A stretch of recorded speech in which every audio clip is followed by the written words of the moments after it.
that we make.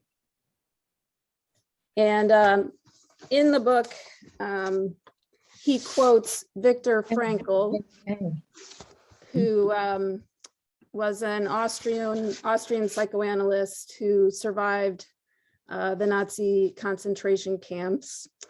And while there, came to many realizations. And he quotes Viktor Frankl saying, "It did not really matter what we expected from life, but rather what life expected from us. We needed to stop asking about the meaning of life and instead to think of ourselves as those who were being questioned by life daily and hourly. Our answer must consist not in talk and meditation, but in right action and in right conduct. Life ultimately means taking responsibility to find the right answer to its problems and to fulfill the tasks which life constantly sets for each individual." I found that really inspiring. And when I think about all the challenges we're facing in the world right now, a good question to ask ourselves every day in terms of where we're putting our energies.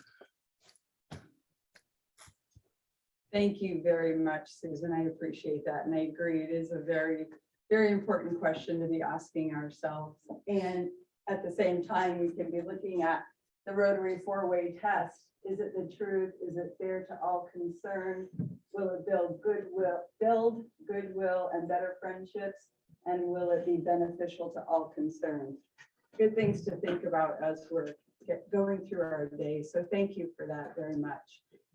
And our Rotary cog is from Elizabeth this morning. Would you like to come over here? Sure.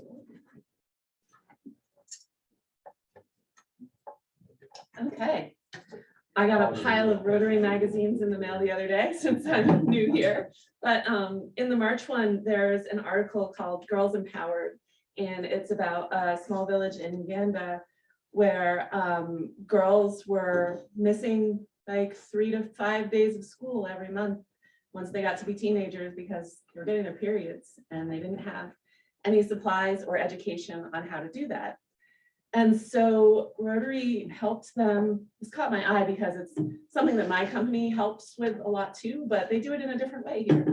So they helped them with education for the families and the girls, but also with the boys, which that really struck me. So they taught the girls, since it's really hard to get supplies there, they taught them how to make their own supplies, but they got the boys in it too. So what I love about this is that the boys are helping the girls be prepared for puberty, and the girls and boys are getting educated together, helping each other, and the girls get to go to school every day rather than missing a week every month. So that was really inspiring to me. And if you haven't read the article yet, it's March issue.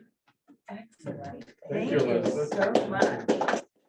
So now I'm going to need you to come and speak about what your business is.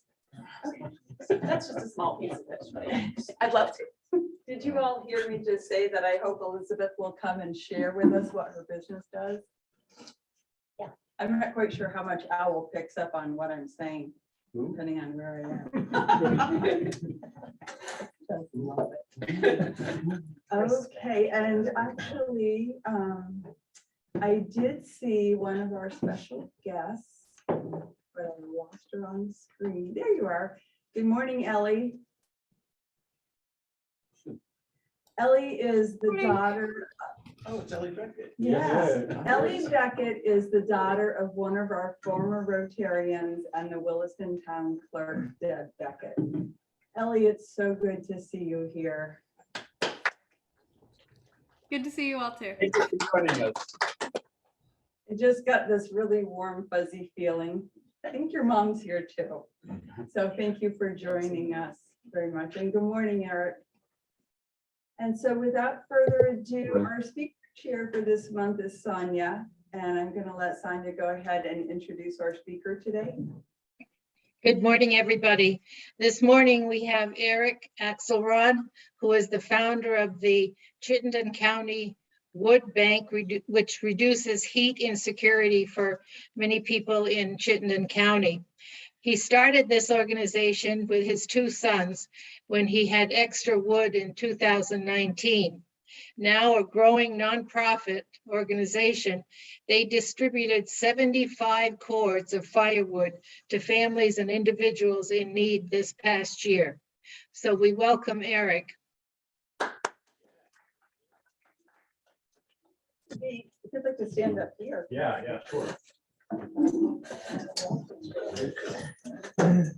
Hi, everyone. Welcome. Thank you. Thanks for having me. And hi to everyone at home. Cool to be here for the first in-person in 3 years. It's pretty cool. We're kind of starting to get back to normal, right? Yeah, so Wood4Good, appreciate the introduction. It kind of was kind of funny because when we started, it was, the fall of 19, and I had this pile of wood in my backyard that literally took up most of my yard, pretty much without exaggeration. It was a little bit of extra wood that had been brought to us by the tree guy. And my girlfriend said, why don't you give it away? And in a funny irony, I laughed at her. I said, why would I do that? You know how much work I put into that? Well, anyway, I, of course, at that point, I missed the point, and, wound up loading up the truck. We gave away 3 loads of firewood, and, there was 2 things that happened from that wood. First of all, there was one family that was particularly grateful, and I was searching for something that a higher cause of a purpose to give back and really something beyond our family, and also to involve my boys in something that really could contribute to the community and to what philanthropy means. And secondarily, this family that we brought wood to was extremely grateful, right? It was clear that they were going to be choosing between heat and other essentials. And, they gave us a little bit of stew, and, but the point is that they were talking to the boys like at a level where it really moved the boys, and it really impacted them. And so shortly thereafter, the 3rd load we brought to someone, they said, we have a bunch of wood in our backyard. We don't know what to do with it, but if you can do something with it, you can give that away too. And so it was December of that year, and we wound up processing that additional 5 cords or so. And that we wound up giving away, in that year. So Devin said in the process, my older son, I want to do Wood4Good every day. And so, it had moved him, and because he was so motivated, that's where the groundwork happened. It was really from those words from Devin that we are where we are today as a 501c3. So anyway, that's kind of wanted to say that there. But could we start the slideshow, please?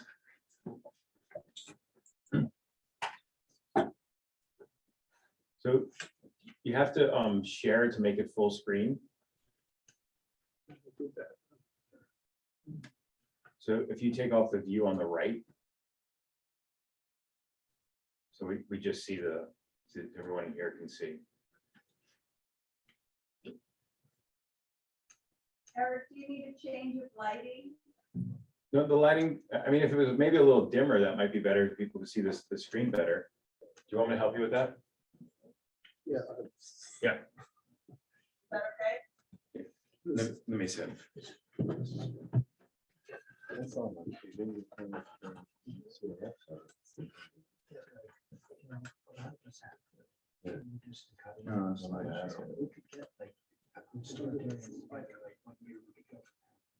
Where is it broadcasting from?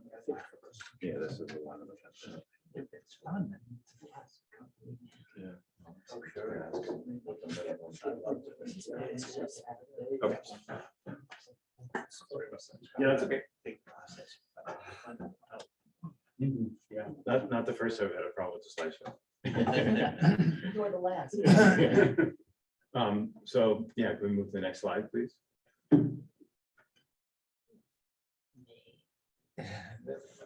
Okay.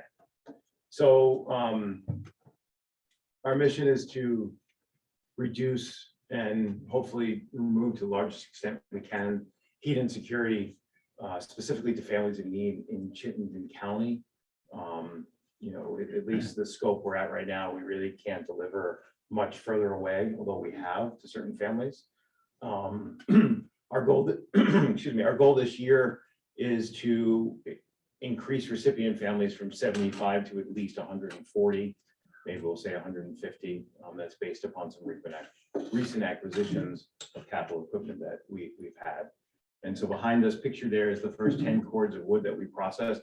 That was done almost all during the COVID month of March. And basically my work had kind of screeched to a halt, as so many had. And the boys were going to school kind of part-time, right? And so we spent that month felling trees in someone's yard out in Richmond, and then processing it and brought it home to my house, where we eventually distributed it that following winter. Ready? So here was a yearly event we called the Chopathon, where some this was November 2020, our first event. You know, still obviously during COVID, everyone was masked up, and it was our biggest event that year. We had about 15 or 18 volunteers that day, and so you know we received the woods donated from Barrett's Tree Service and other tree services, Burlington, town of Richmond, right? They're bringing us the raw wood. And then we're sawing and processing that wood. So in the beginning, I was obviously just sawing it and rolling it down off of a log pile. Now we get excavators donated from Got That Rentals, which makes this whole sawing process incredibly more efficient. Recently, last year, we had 5 sawyers and about 16 cords of firewood cut in about 3 hours time. So it was quite impressive what we've been able to, you know, as we automate and increase our production capability. We don't, there's no requirements for, you know, eligibility for the people we give wood to. If people ask, we give, and that's kind of like, you know, kind of operate like a food bank. We don't want, you know, people to feel like they have to provide something, right? So it's really just about making it available, and hopefully everybody's gonna be honest, and if someone's not honest, so be it. So it's all volunteer. We have nobody paid. Everything that we've received in donations to date has gone to repairing, acquiring, or improving our equipment. The land that we use is donated from a local farmer, nice guy that we've actually also donated and helped with firewood. And so we've been able to set up shop, so to speak, on that land. So right now our equipment includes 4 log splitters, 3 4-way wedges, 2 with log lifts, and a dump truck, which is mine, that I actually own. I bought for the cause. I'm going to donate it to Wood4Good this year. We also have a small tractor to move the implements around the yard. And then finally, a just recently acquired skid steer, which was a big acquisition that we financed. So 40% of Vermonters use wood for at least some home heating source, right? For some percentage of heating their home, little known fact, right? And Wood4Good fills a need really not covered by other assistance programs and charities, right? So there's all the help that people need if they have oil or gas, maybe not all, but there's a lot of help in that space. And there's almost none.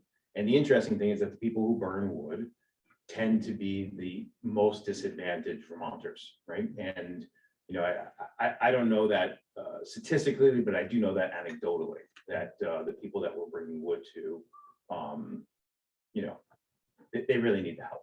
They really need the help. They're choosing between their food, their medicine, and their heat. And you know, this kind lady right here, we actually brought her wood. She was down in like Middlesex, I think. We drove all the way down there, and the reason for that is I heard about her from a church, and she was widowed. Her husband passed away, and being the way Vermonters are, right? She goes out in the woods with a chainsaw and a wheelbarrow and carries the wood out, right? And literally like not like 50 feet, but we're talking like way in the woods. So anyway, you know, we hopefully helped her a little bit, took a little edge off. Yeah, complete. So, right, so I told you a little bit about the story there. So told you about the load that seeded Wood4Good, right? The 3 loads of firewood we gave away in 2019, and then what happened thereafter. We became incorporated as a nonprofit in 2020. That was donated to that work was donated by a local law firm when they heard of our cause. And in 2020, we gave away 50 cords of wood.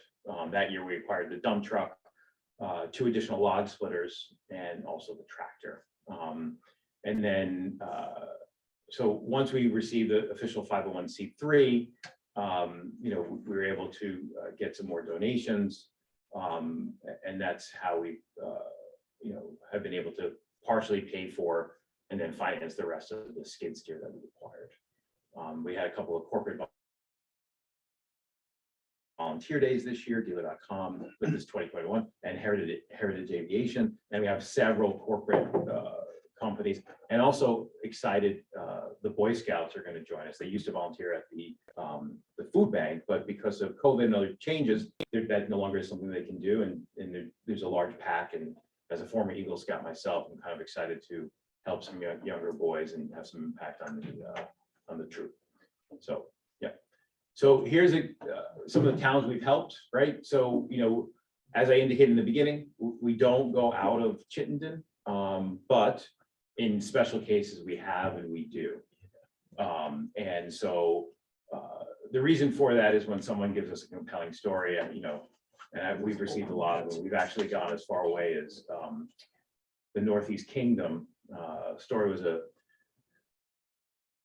lady called me. She's like, we really need some wood. I'm going to come pick it up with my husband. Husband's like, we don't take help, right? He's a 75-year-old guy, worked his whole life. We don't need help in our family, blah, blah, blah. And she's calling back, like, we really need the wood, but he won't go. And I'm like, listen, what if we just bring it? And she's like, oh, we won't tell him. I don't know what to do. Just show up, dump it. Let Right? him stack it. Yeah. And I mean,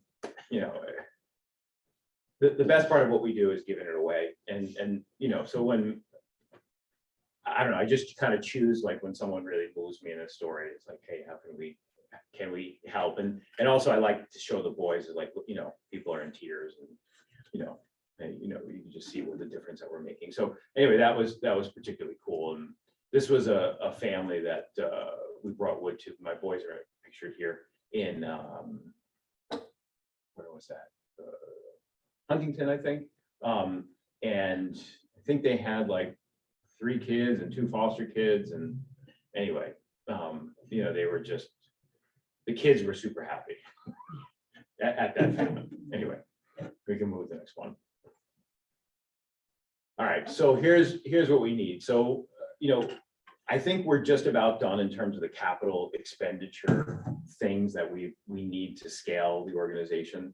The skid steer was about 16 grand. The implements to go along with that machine are about 7. So what we acquired was a grapple. A grapple is like something that grabs a hold of the logs and also the firewood in the woodlot, so we can move stuff around. A lot of the wood that we're getting donated because it's free is oversized, and by oversized I mean between 3 and 5 feet around, without exaggeration.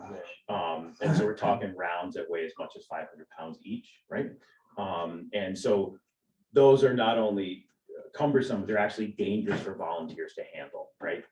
So safety was a concern in that, but it's also like I was the one who mainly was the person who was dealing with that, and there's very few other people who could help me in a safe way. So the skid steer, one of the attachments is a splitter that goes along the skid steer, right? So you can drive up to these massive pieces and quarter them, right?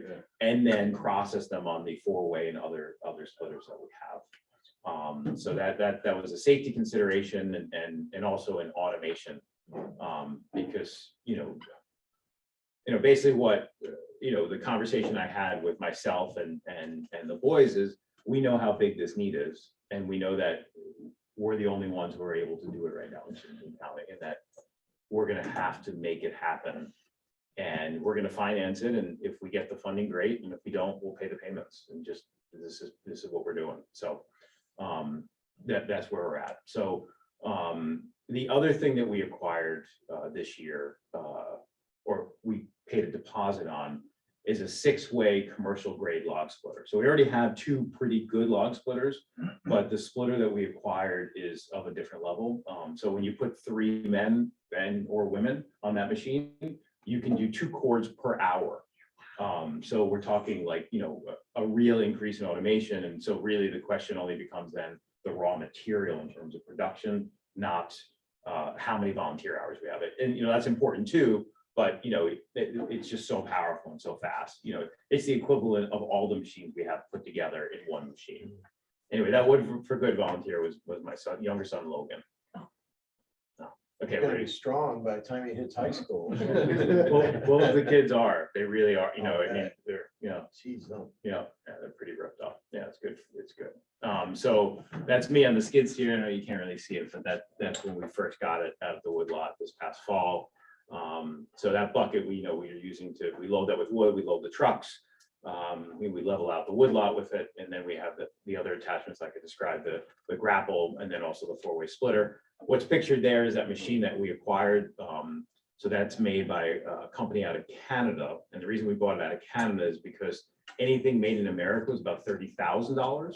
This was $15,500. So it really is like that much better than anything else on the market after research we did. Is it a Mortwork brand? No, it's Easton made. Oh, okay. Yeah, so there's several American manufacturers, but anything, you know, this is 23 horsepower. It can lift any size log. So the question is the safety, right? So, you know, most of when you roll the log onto the machine, the limit is that the machine will actually tip over if the log's too heavy, right?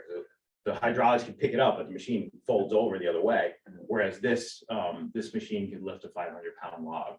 So, right. So it's really, and then it has all the hydraulic strength, right? So that it can go through any piece of wood, regardless of how knotty or gnarly it is. Like butter. Like butter. So here's a picture of 2 of our regulars at the wood lot. You know, both these men have probably been out 20 times to help us. And that pictured piece of wood probably weighs 250. That's a butt end of an oak tree. And that's a small piece. We see a lot of pieces that are much larger than that. Okay, so what we're looking to do here, right? So 140 cords this year. I feel confident we're going to reach that goal. We're looking for a local person to join our board. We have one person who's a volunteer on the board right now locally, but she's not actually part of the board. She's more of a volunteer who's helped us significantly in terms of local outreach and volunteer efforts. We wouldn't be where we were without her. We're super grateful for her. She's done an amazing job for us. So, but we would like another local person on the board with some passion for the cause, because the other 2 board members are non-local. And while they care about it, I feel like somebody who's really knows the struggle or appreciates it personally could make a big difference in terms of our trajectory and what we can do. We need one Saturday volunteer manager. Now, in the last week, I actually have somebody who will cover. So every Sunday where I'm out at the woodlot from 9 to 11 day, as soon as splitting season starts, it goes to the end of the year. That's the regular time. So people know that they can come out that day, but all the other days, the equipment essentially remains idle, right? So we're thinking that we need to get a Saturday day, so then we can, you know, people are going to church or whatever, unavailable on Sundays, can make the Saturday day happen, and we can have more volunteer efforts, and the equipment will be utilized more fully. So I found someone for every other Saturday. Now I just need to find the other 2 Saturdays a month, and then we'll have Saturdays covered. So that's we're getting closer on that. We need additional volunteers to drive the dump truck loads of wood, right? So interestingly, that's one of the most time-consuming things. Loading the truck only takes about 10 minutes if we have a few volunteers there. It's a very short process. And then it's a dump truck, so it dumps it out. That's not the time. The time is to and from. Most of the recipients are Milton, the outskirts of Chittenden County, right? We get people from Cambridge, right? And that, which is not Chittenden, but we bring to Cambridge because it's actually closer than other areas. So we need someone to help us with the distribution, because I only have so much time. And that's really where the bottleneck is going to be, because because I work full-time job too.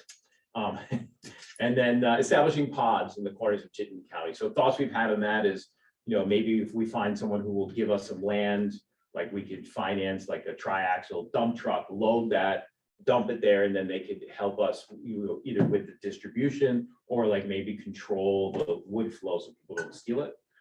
So, it gets processed in Jericho and then brought out there. We know that Chittenden County, fortunately and unfortunately, is the area of least need in the state, in terms of financial, right? So we're trying to reach out to trailer homes, trailer parks, and other areas where, a lot of poor people don't have computers, right? And it's not only poor people, of course, it's people who fall on tough times. Like, half the people we brought to last year were people who were out of work because of COVID. Anyway, and then, so we want to maybe, if we can find someone who would take over one pod, like, hey, like we can find someone in the outskirts of Chittenden County, like maybe we can establish a pod and then share equipment, where some of the equipment sits at one lot, another sits at another lot, and then that person or individual can control this with an eventual goal of bringing Wood4Good to every county in the state. That's where we want to go. Yeah, so that's pretty much what I got. Thank you very much. And appreciate you hearing what we're doing.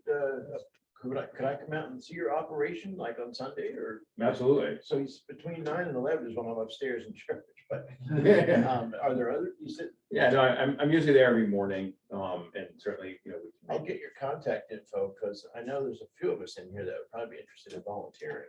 Great. But I'd like to come see the operation because I'm an equipment person, so I like that sort of stuff. Yeah, That'd be cool. great. We'll talk after. Yeah, no, we've had Burlington Rotary has been out twice to volunteer for us.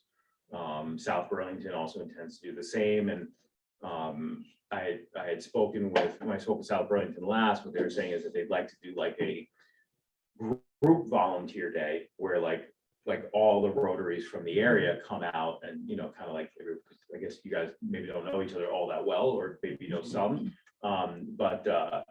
and I thought that was a good idea. Just the question of we can only have so many volunteers, and the limit is somewhere around 20, maybe 25 on a but we don't want is people to come out and sit idle. That's happened once or twice, right? Where people come out, it's like, I don't have, we had a splitter go down and then I have to send people home, right? So, but so we're thinking like to have like a staggered day where like we have, people sign up and, that's where we know the specific time we run it throughout the course of the day.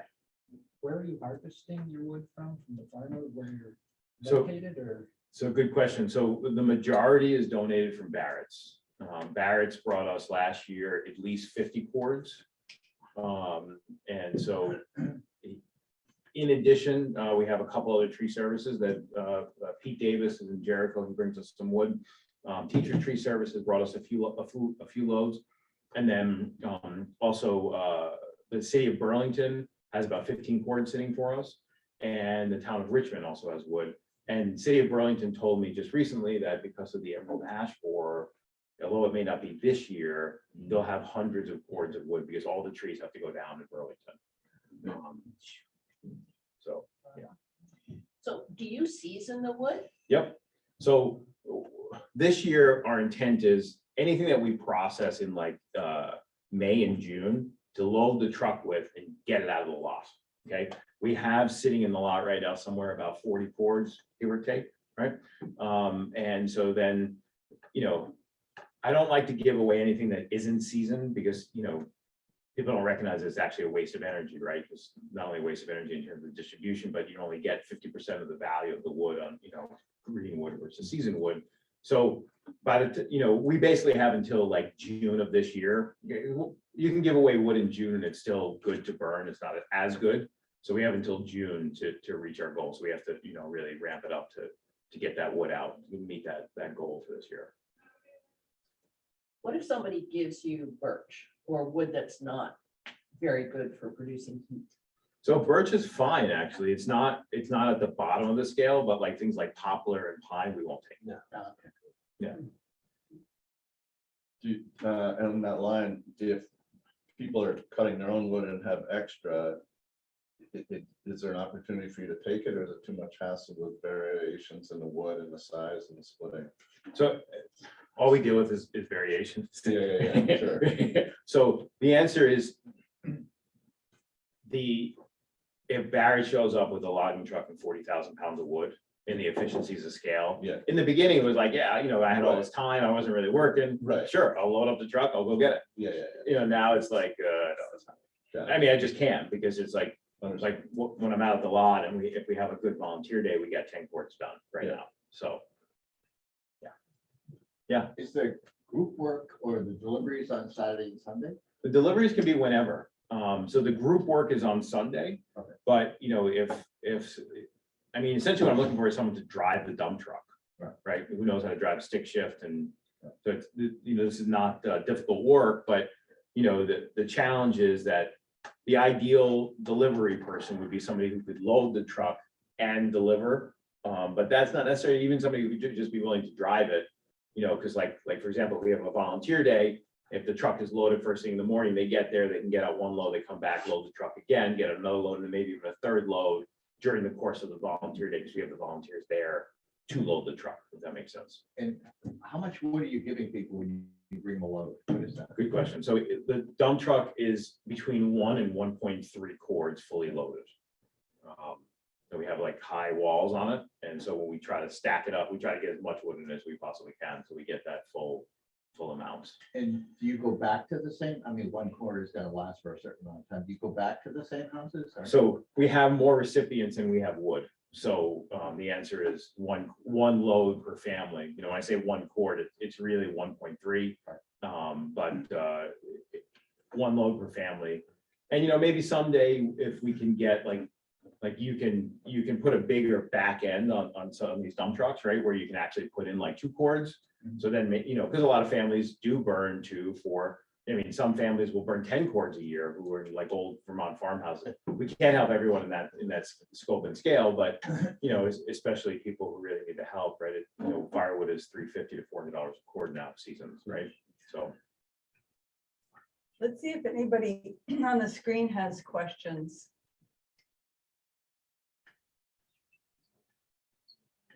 See any?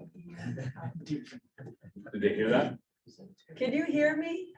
Can you hear me? Does anyone have any questions at home? Phil does. Go ahead, Phil. I just wanted to know what the criteria was for driving the truck. Do you need to have somebody who has a commercial license? So the answer is no, just a good driving record. And the ability to drive stick shift and get in and out of a tall truck. Right, because it is a 350 dump body, right? So it's pretty, it's a big step in. Okay, thank you. Yeah. It's another question, but I think they're going to do something with wood in general as for pollution and all this other stuff that I think they're working on that idea of greener and things like that. Yeah. I heat with wood also. I'm a little worried about what they're gonna do with it. So have you been following any of that? as far as I know, they changed the regulation with regards to wood stoves, right? So like you can't buy like any of the stoves that were made before a certain year anymore, right? But that was what I understood it to be, like the new fangled catalytic converter, better than what was once on the stoves of the Vermont castings era 15 years ago. Yeah. How do you get the word out that you're doing this? In other words, I would imagine there's some word of mouth going on, but is this something that you advertise that you do? So yeah, so the way that we find recipients, right, is Facebook Marketplace has actually been our biggest source. Craigslist. And then, we've hung signs in different places, like I practice a lot of yoga, and my yoga studios have hung signs, and they're actually going to have some donation days where they, have a yoga class to donate to Wood4Good. So that's sort of the way. And we're also going to do the Shelburne Rotary gave us a day at their booth, so we're going to do a farmers market day, and we're hoping to that's another thing that we want to get, is someone who'd be willing to do some time volunteering at a farmers market. If we can get like them to donate like 1 or 2 days to us to kind of bounce around the different farmers markets to look for volunteers and also recipients. it occurs to me that you might put posters in town halls also, Mm. That's an interesting idea. because a lot of people physically go to their town hall. Well, maybe not last year, but now. And I work at the Williston Food Shelf, and I know that a lot of our people who aren't so much Facebook savvy will read local papers and see notices in local papers and physically go to their town hall for whatever they're doing, and that would be a place that you could put posters. Sure, thanks for the good idea. How about skywriting on a clear day? Wait a minute, Chris. Good we're idea. in Vermont. Or we could write it in the snow. Do you use front porch forum? And I realize that doesn't help Sure. for people who don't have computers. Yes, being we able to do. pass. And that is actually how we got our beginning. Okay. Like, that's how we found our recipients. I didn't mention that. That's how we found our recipients. And then that's also how we've gotten a good source of our volunteers.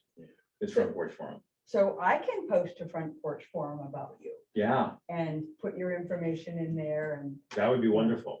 And we could discuss like a plan about like how to do that. And that's actually something like my sister lives in Heinsberg, and although we've got 1 or 2 volunteers from Heinsberg, she was able to get to us people who want to give us work. And then we like brokered the deal, which was kind of fun. So definitely will be. Yeah. So just one final thought. So if we're running out of time, I'm sorry if we No, are. you're. Yeah, we're good. Okay. We're- Okay, cool.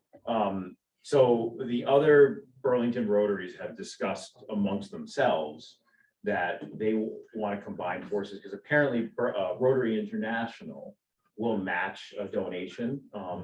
And so, we certainly are very grateful for whatever help that you guys can give us, and know that there's a lot of great causes that come in front of you. But, we feel really strongly that Vermonters, nice to meet you, that Vermonters should not feel heat insecurity, right? I have brought firewood to people who have been burning furniture to heat their home. I literally have showed up at someone's house this past winter, who was sitting in his house with a winter jacket on, hats, like he was going out skiing, because he had no heat in his house. And, these are, unfortunately, it happens right under our noses, and, it's just one of those basic things, right? Just like food, right? It's like, and I don't think we can solve the problem, but maybe we can make it a little easier, or maybe even a lot easier, and that's what we want to do. And I think, oh, go ahead. Do you have a need for wood, or is that need meant by, Only if it could be delivered to the woodlot. right, okay, But like if someone like fells trees in their yards. Right. And then they hire a tree service, then they could say, hey, we want this to go to Wood4Good. And we've had several people do that. And actually, they paid the logging guy, or, the tree service Right. to bring us the wood. Yeah. Right? It's like, because this is gonna go to the nonprofit, right? So, yeah. So I'm gonna pass this back to Sonia, but I do think the more we can get the word out, because I think sometimes I might know that a neighbor has a need, but I may not really know how to fill it. So now that I know you're there, and I think sometimes that's how Yeah. people. I mean, it's starting to build a little bit of a rolling snowball, but we still need, we need more volunteers, and we just need like odds and ends, right? Because it's like, if we scale to 150, then, we're twice what we were last year, but the year after, let's do 300, or let's do 500, right? We'll have the equipment. So it's just a question of the volunteers, because at least right now, we don't have the money to pay people. Maybe someday we'll have like a paid volunteer who's just a driver, and then that will change a little bit, but we definitely need continued volunteers who can dedicate, time on a regular basis, however little or much that is. Thank you, Eric. Any other final questions from the screen? I don't. Looks like Gary has a question, but he's Oh. muted. Oh. Sorry, muted, you're muted, Gary. Gary. No. No? No, he It's doesn't. just know. shaking I his head. have one. Oh, Do you have a need for kindling, or do you have enough when you split? we can't. Yeah. I appreciate that. It's just too low down the list. Okay. Yeah, the answer is the woodlot is loaded with kindling. Yeah. Everywhere around, there's kindling. Yeah, right. Chips. Yeah, no, I'm always wondering when people are asking for volunteers, like, and this is physical labor, what, is there a requirement for what you have to either do or be able to lift or? Thank you for that question. That's really important. So we need volunteers to help us organize events. We need volunteers to help us with fundraising, right? So we could take people who don't want to do any physical labor, but can really contribute to the cause. And actually, Rebecca, our volunteer I mentioned earlier, has contributed more to the cause than any volunteer we've had, because she's been able to raise so much money for the cause, right? And that's really what it's about. You know, that unfortunately, as I'm learning, the most important part of a nonprofit is the funding to make it happen, right?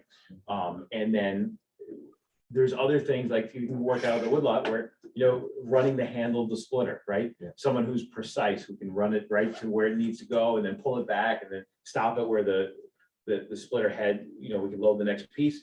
That's a huge help, right? And then, you know, we have kids who are throwing, you know, the logs on a pile. So, and then of course, you know, the hardest work is either sawing, and we only have experienced sawyers who are helping us. And then, you know, loading the splitters themselves, which of course is very, probably the most physically demanding labor. Yeah. Oh, thank you, Eric. And I know Sonia has something that she wants to share. I Right. think we can have you back again. I think there's enough interest in Yeah. questions, but I'm gonna let Sonia take over. Oh, for yeah, now. thank you. So absolutely, you can sit right Oh, there for a okay, minute. go. In in honor of your donating your time and your knowledge about this program, we give a donation to the Williston Central School Connecting Youth Mentoring Program. And this is where adults meet with students at the school setting and help them with projects or whatever they want to spend time with. And this continues sometime until they same volunteer until they graduate 8th grade. So thank you very much for coming, and hopefully we'll have some volunteers for you also. Thank you so much, Sonia.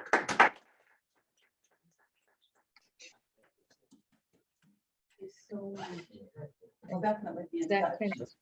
Yeah, I want to know the best way to get in touch with you. Okay, Sure. let's see.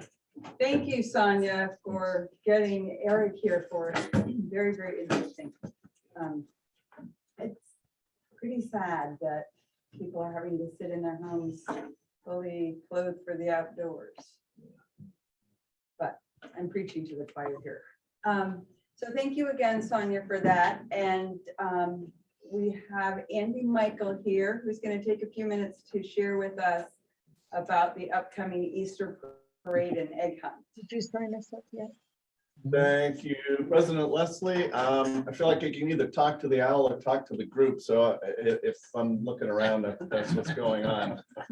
First, it's good to see all the people here in the church, and I will apologize for being a bad member, and I read the minutes and all the good work that you guys do.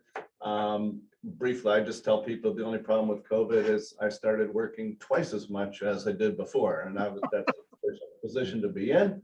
Except sometimes my mental health, but at any rate, that's on to the Easter parade and egg hunt. For those folks that are new to the club, this was started by the club, I'm going to say sometime about the same time the ski challenge started. And so we're looking maybe 1997-ish. It's gone on every year since then, except for the last two. So we're now back resurrecting that. Briefly, my dad sort of, when he was in the club, spearheaded this. And when he died, I took it over. But it's a club activity. It's, you know, we've got our big fundraiser, which is the ski challenge. And this has always been one of our big public faces in the community. And I've never counted the kids and the parents, but I'll say we'll have 150 plus kids, parents of all sizes, shapes, and ages. It's really awesome, especially on a good day with no snow. This is going to be April 16, so hopefully we won't have any snow. So kind of two major pushes. One will be the club meeting on Thursday, and I'm always bad with dates, but I think it's April 14th. It's the parade and egg hunt are the Saturday before Easter. And I think I'm showing that as April 16, which means that on April 14, the club, it's confirming my dates, which is very helpful. So we're gonna need a whole lot of bodies here to do the egg stuffing. And I should also say that twice in the last 20 years or whatever, I've managed to schedule a family vacation a year in advance without looking at the Easter calendar. So unfortunately, this will be the second parade that I'm gonna be out of the country. So I'm gonna organize it. I'm gonna turn it over, and you guys have done it at least once without me, and it's awesome. But hopefully the club can come together. On Thursday, it will be egg stuffing. It takes about an hour, depending on how many people here. I don't know how many eggs we have, thousands. And then for the day of, I sent everybody an email. Hopefully you got that. Some people have responded. I'll go down through the list of volunteer activities that we need. And then folks can send me an email or coordinate with Leslie, and understand Chris has been involved in the parade and egg hunt for years, as have many people. So between Chris, Leslie, and the whole club, we're in good shape. The first group of people that we need are parade leaders and hunt supervisors. There are 5 age groups. There's a group for 1 and 2 year olds, a group for 3 and 4 year olds, a 5 and 6 year old, 7 to 9, and a 10 and over. Those are various hunt groups that we have located on the school grounds and the town green. So it's spread out so that each age group can, be age appropriate. So I need eventually 5 parade leaders. The parade starts in front of the school, goes around the town green. There are 2 candy stops on the corners. And then basically it's as you complete around the town green, the groups dissipate to their hunt areas. And then the parade leader says, go, and you just get out of the way. Get out of the way, especially the 7 to 9 year olds. I mean, that's a competitive hunt. So far, I think I have Rick McGuire, and Chris has traditionally done it. So I have 2. I'll be looking for 3 more parade leaders and hunt supervisors.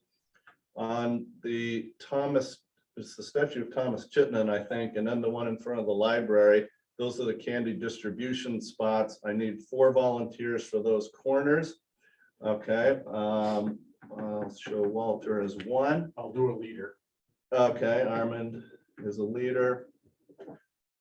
And couple of the most important jobs. One is the Easter Bunny, and we have the best Easter Bunny in the business. Leslie is awesome at the Easter Bunny. So we also, at 8 o'clock on Saturday, we get there. It's a lot of hurry up, work, and wait. So it's important that everybody show up at 8 to do the egg distribution. And then we just kind of wait for the kids to show up. The police department and the fire department are there, so the kids have an opportunity to integrate with those. Look in the police car, climb on the fire trucks. So I'm coordinating with those folks. But we'll need a lot of people. We have a lot of eggs to distribute. There are several important jobs. One of the most important jobs is the awards and the prizes, because we have about 20 specially marked eggs. And if the children find a specially marked egg with a Rotary seal on it, they bring it in and collect a basket. So that's really fun for the kids. But one of the hardest jobs is when the kids come up the steps. We have it in the gazebo. And so you have to match a basket with the child age appropriate. Deb Beckett was our prize basket person. So we need someone to try and fill Deb's shoes here. For the whole club, I'm almost finished here. We need baskets. Usually we have about 15 to 20. The more baskets we have, the more we can give away. So I will need volunteers, and that's traditionally, you can, some people make them, and we've had club members make cool baskets, you know, a little this, little that, for the age. Or you can go to any of the stores and buy an age-appropriate basket that's off the shelf, and those are great. So briefly, it's in the sign up, I think I sent around. You'll see it if you do the printout. 1 to 3 year olds, 4 to 5 year olds, 6 to 9 year olds, and then kind of a plus 10. So that a 10-year-old isn't getting maybe crayons, they might get some of them have little basketballs or whatever. Can you sign me up for 2 10-year-olds? Okay. Thank you. And then finally is egg recycling. At the very end, all the kids come into the gazebo. They brought they're bringing their eggs back because we can reuse them. So hopefully we're teaching kids about recycling as the reward. It's a little more candy. Howard can thank me later. But it seems to work. And parents can get paid in candy too. They don't mind getting paid in candy. So that's all good. Last but not least, the kids are encouraged to wear costumes. So we have additional prizes for those that have worn costumes. So sorry to talk fast. That's it. Send me emails. You don't necessarily need to sign up today. Phil, I see your hand in a second. And that's sort of it. We're a little bit crunched, but we're in good shape, and I'll coordinate with everybody. And thank you for helping make this such a cool event. Put Sonia and I down for 1 to 3 times 2. Okay, thanks. Thank you, Phil. Just to let you all know that before I joined this club, I looked for an Easter egg hunt for our youngest grandson.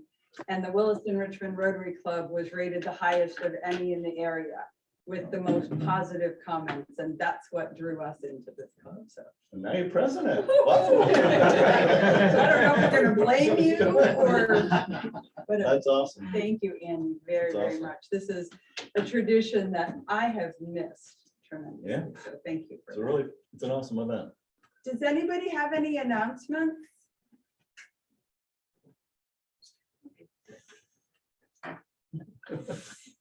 Well, fear not. While you're thinking, I have a couple. Did you have one? Charlie. Oh, Charlie, thank you. Charlie, go Yeah, ahead.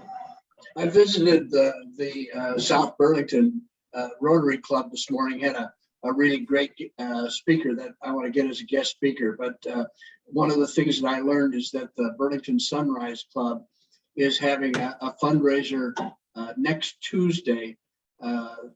They are raising money for giving books to kids, and the Vermont the Flatbread Burlington Hearth in City Hall Park is giving them a slice of each pizza that they sell next Tuesday. So if anybody wants pizza next Tuesday, why Flatbread Burlington Hearth will help the Burlington Sunrise fundraising.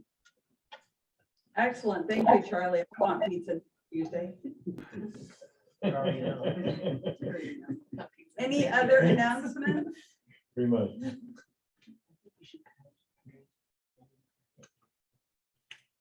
If I could, oh, I can't. Oh, Charlie, too. Charlie, nice. I forgot my hat today. Deb Ingram. Oh, Deb. Nice. Oh, my goodness. Very I'm so cute. sorry. I really do need to wear glasses. I barely know it's you, but okay, cool. I like that. Shake your head a little for me. Yeah. I love Nice. it. Way to go. Thank you. Okay, so I have a couple of announcements. Greg Marino's birthday is the 18th. It's Angela Arsenault is not here, but her birthday is on the 19th, as is Rick Wolfish's. So if you happen to see them, wish them a happy birthday. And today is the 17th, so we have one more day to order your engraved bricks.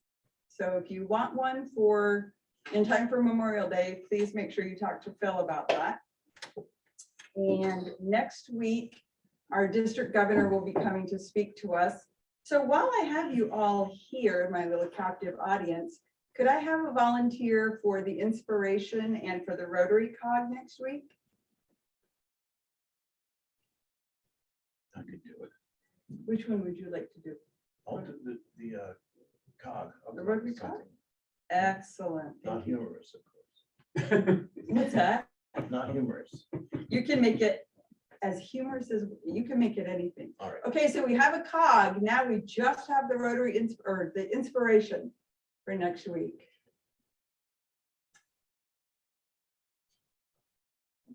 Okay. Oh, thank you, Walter. Excellent. Thank you very much. I appreciate that. And oh, the other thing, so next week will be the first time in 2 years that we will be able to gather here and have breakfast together. Hallelujah. I'm so excited. Yes. Thank you all for your patience over the last couple of years and with our recent technology issues. So we will still be doing hybrid meetings. We'll still have Zoom set up for those who can't make it in for whatever reason, traveling, not feeling well, whatever, but we will be meeting here for breakfast next week. So it promises to be a yummy breakfast. Just a little teaser. Okay, that's all I have. Whoops, Charlie, sorry. Are we going back to the 7:15 start time that we had before this to allow time for breakfast? Good question. Yes, I think we should. Yes. So we will be ready and set up at 7. People can arrive between 7 and 7:15. I'll put this in the minutes that'll go out tomorrow. And we'll start promptly at 7:15. Thank you, Charlie. Any other comments or questions? Okay, I will pass it to Armand for sharing. Thank you, Leslie.